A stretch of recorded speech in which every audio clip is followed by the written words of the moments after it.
بسم الله الرحمن الرحيم. اللهم صل على سيدنا محمد وعلى آله وصحبه وسلم. اللهم انفعنا بما علمتنا وعلمنا ما ينفعنا وزدنا علما. halkan waxaan ka guda gelaynaa kitaabka la yiraahdo Cumdatul Ahkam. wuxuu ka mid yahay kitaabkaani kutubta axaadiista ee mukhtasaraadka ah ee la soo gaabshay oo kutubaha waaweyn laga soo gaabiyey.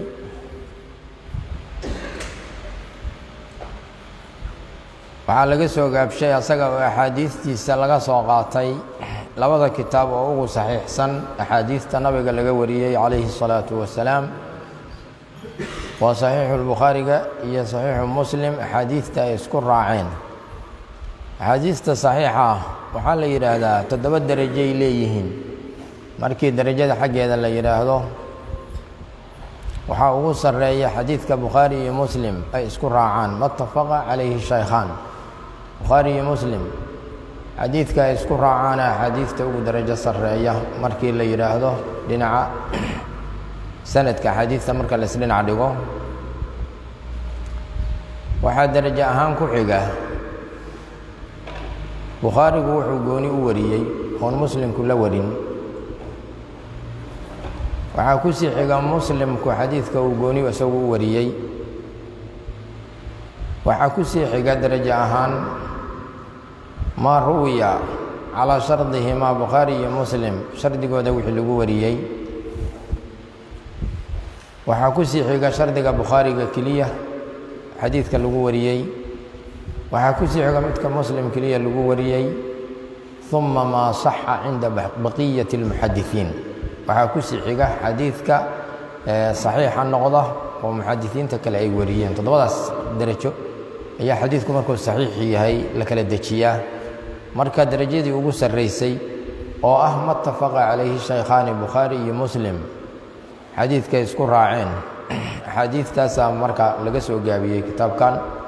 sheekhu markuu soo gaabinayey iskama damcin culamaa ka codsatay oo ikhwaanka qaar ka mid ahaa ka codsaday. waxay yidhaahdeen xadiidka bukhaari iyo muslim ay isku raaceen nooga soo gaabi axaadiis. sidaasuu marka sheekhu isaguna uu waajibay.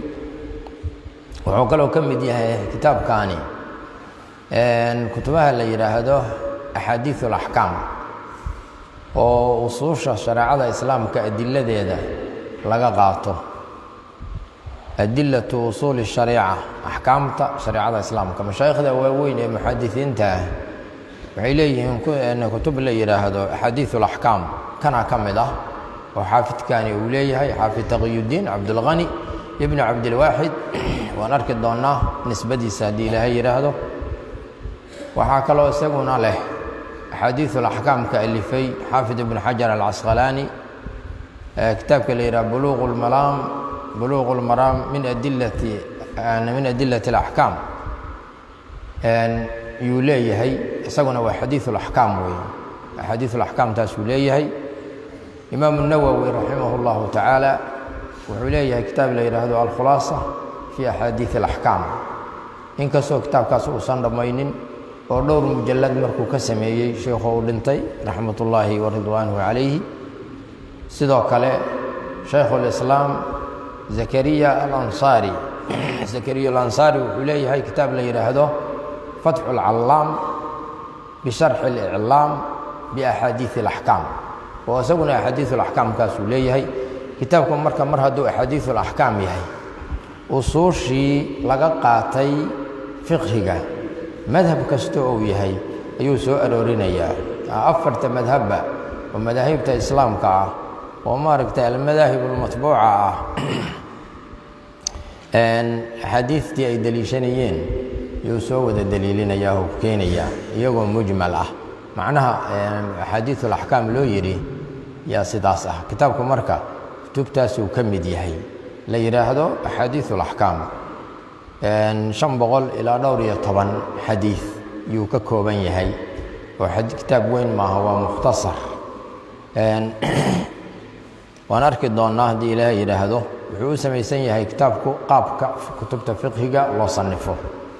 waad aragteen fuqahadu markay fiqhiga sannifayaan waxay ka dhigaan 4 qaybood.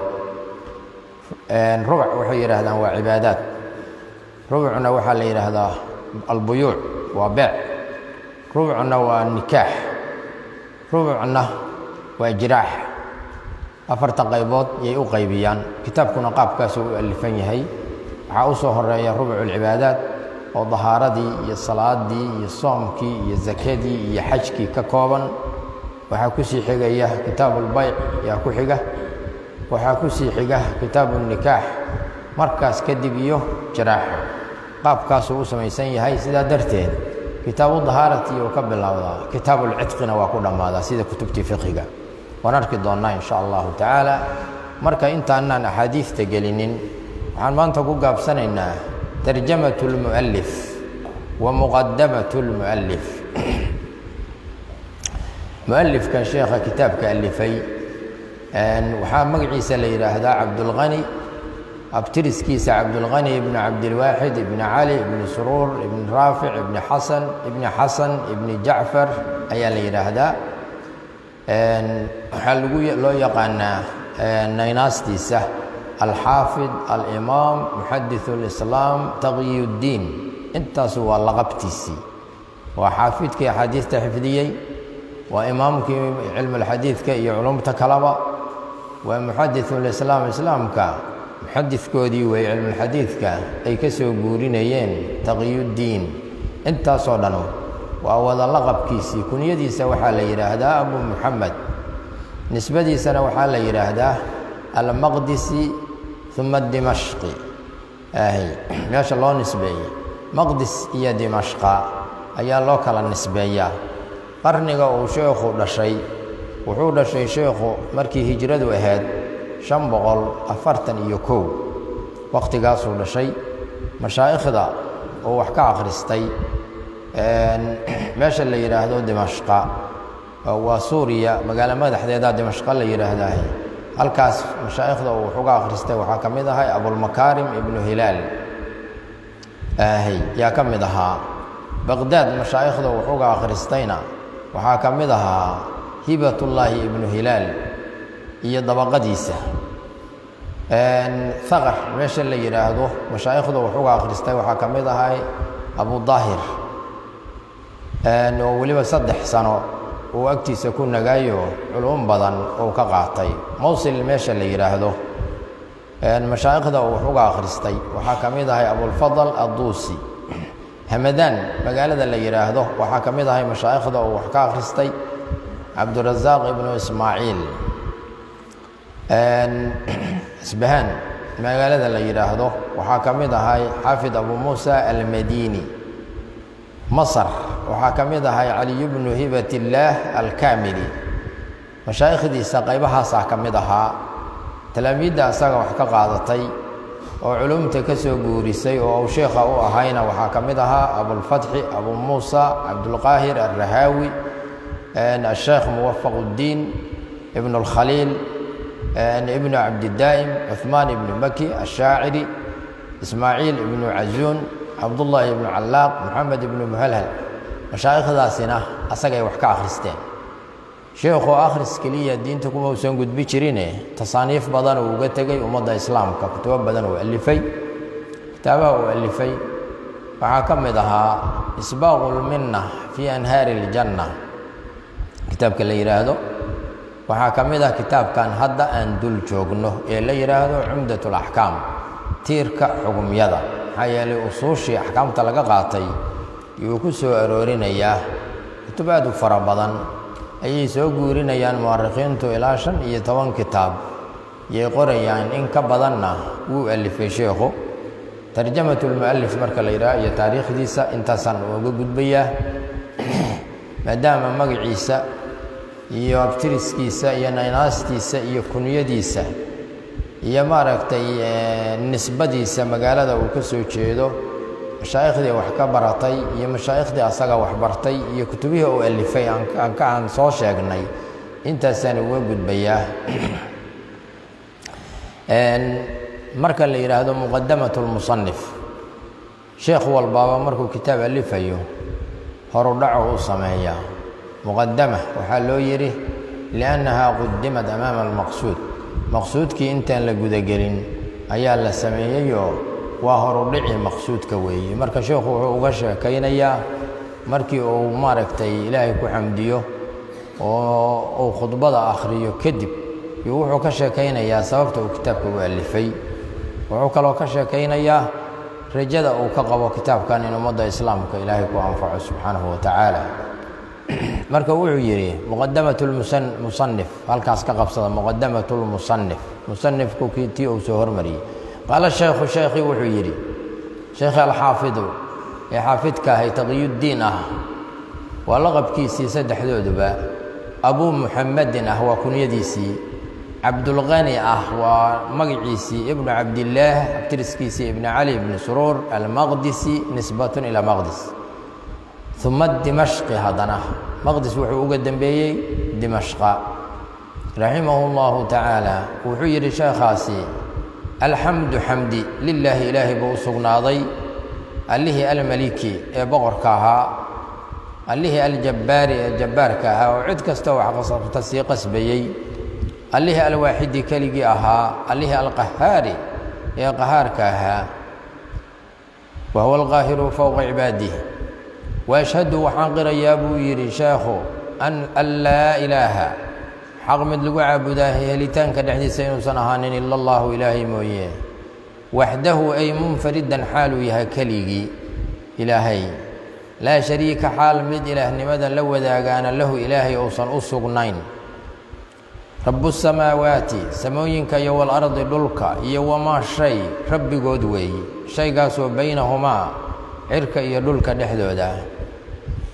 alihi al-aziizu qaalibka ahaa oo mulkigiisa cid uga adkaan kartaa aysan jirin alihi al-ghaffaaru dhaafidda badnaa oo adoonku mar kasto oo dambigi ka soo laabto u dhaafayay wa ashhadu waxaan kaloo qirayaa buu yiri sheekhu anna muhammadan nabi muhammad abduhu ilaahi adoonkiisa inuu yahay wa rasuuluhu rasuulku soo diray inuu yahay sallallahu alayhi wa sallam al-mustafa rasuulka al-mustafa ee la doortay rasuulkii al-mukhtaari ee la doortay labada eray waa isku macne al-mustafa al-mukhtaar sallallahu allahu naxariistu calayhi rasuulka dushiisa wa ala aalihi iyo aalkiisii korkiisa iyo wa saxbihi asxaabtiisa al-akhyaari ee khayr ka badnaa amaa bacdu intaas kadib bacda maa qaddamtuhu wixii aan soo hormariyey kadib fa inna bacda ikhwaanii walaalahay qaarkood yaa sa'alanii wuxuu weydiiyey buu yidhi ikhtisaara jumlatin jumlo soo gaabinteed jumladaasoo fi axaadiisi alaxkaami xugumyaasha xadiidyaashoodii dhexdooda axaadiistaasoo mimaladii qaybkii xaggiisa ahaaday ittafaqa ay isku raaceen calayhi qaybka korkiisa alimaamaani labadii imaam abuu cabdillaahi labada imaam midka koobaad abuu cabdillaah waa kunyadii imaam al-bukhaari muxamedna waa magaciisa abtiriskiisuna waa kan ibnu ismaaciil ibni ibraahim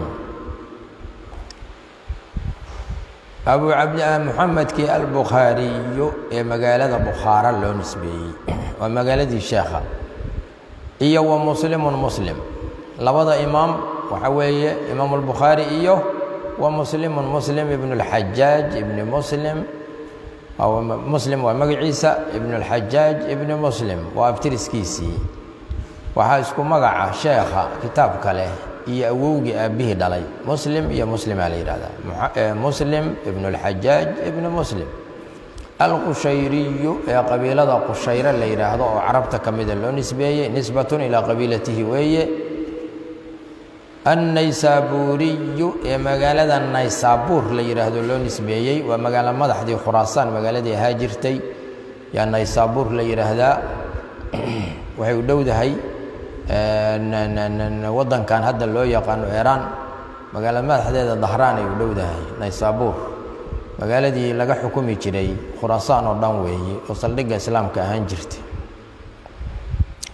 marka sheekha halkaasaa loo nisbeeyey reer Naysaabuur weeye marka la yidhaahdo dhinaca magaalada uu ka soo jeedo marka labadaas kitaab axaadiista ay isku raaceen oo muttafaqu calayhiga ah inaan kitaab ka soo gaabiyo ayaa walaalahay qaarkood i weydiisteen oo yidhi waa ikhwaanuhu fi ddiin sheekhii ma ka aqbalay marka faajabtuhu waan ka ajiibay yuu yidhi bacdigii damiirka halkaasaad u celinaysaa faajabtuhu bacdigii waxaan ka ajiibay ilaa su'aalihi su-aashiisii intii kaa wixii uu weydiistay ay ilaa mas-uulihi rajaa'a almanfacati nafci rajayntiis darteed yaana uga ajiibay bihi bilmas-uuli kay i weydiisteenna lagu nafciyo oo ummaddu ku intifaacdo iyaga iyo wixii ka dambeeyaba inay ku intifaacaan darteedaan uga ajiibay buu yidhi marka kitaabka sababtaasaa sheekha ku kaliftay inuu alifo kitaabkuna axaadiidtaas yaa laga soo gaabiyo waa kitaab mukhtasar ah markaana sheekhu waa ducaynayaa wuxuu yidhi waas'alu waxaan weydiisanayaa allaha ilaahay an yanfacanaa inuu nagu anfaco bihi kitaabka mukhtasarka waman qofna inuu ku anfaco qofkaasoo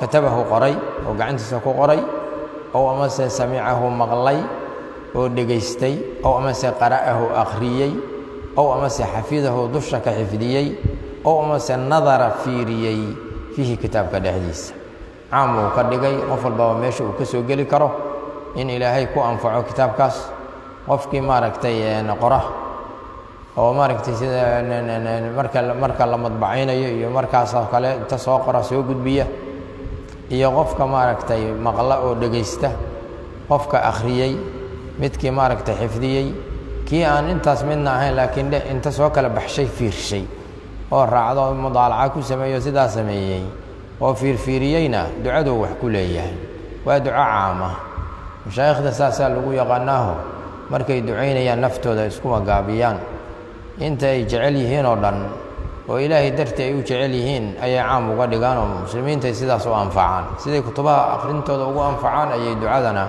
ugu anfacaan ay caam uga dhigaan adaabta islaamkuna waa sidaas wa an yajcalahu waxaan kaloo ilaahay weydiisanayaa buu yidhi an yajcala ilaahay inuu ka yeelo kitaabka mukhtasarka ah khaalisan mid saafi u ah liwajhihi ilaahay wejigiisa alleh alkariimi wanaagsanaa ilaahay dartii wax loola jeedo in ilaahay ka dhigaan ilaahay weydiisanaynaa sidaas buu yidhi sheekhu aamiin muujiban xaaluu yahay mid u waajibinaya lilfawzi liibaan ladayhi ladallaahi ilaahay agtiisana liibaan uga waajibinaya qofkii markaas ama qoray ama dhegaystay ama akhriyey ama xifdiyey ama fiirshay fii jannaati naciimi naciimka jannooyinkiisa dhexdoodana uu ku liibaano qofku maxaa yeelay fa innahu ilaahay xasbunaa mid nagu filan weeye ay kaafiina xasbunaa ay kaafiina ilaahay mid nagu filan weeye wa nicma waxaa nicmo leh alwakiilu kan la wakiisho almakhsuusu bilmadxi ammaanta kan lagu gaar yeelayaana allah ilaahay weeye wallahu subxaanahu wa tacaala aclam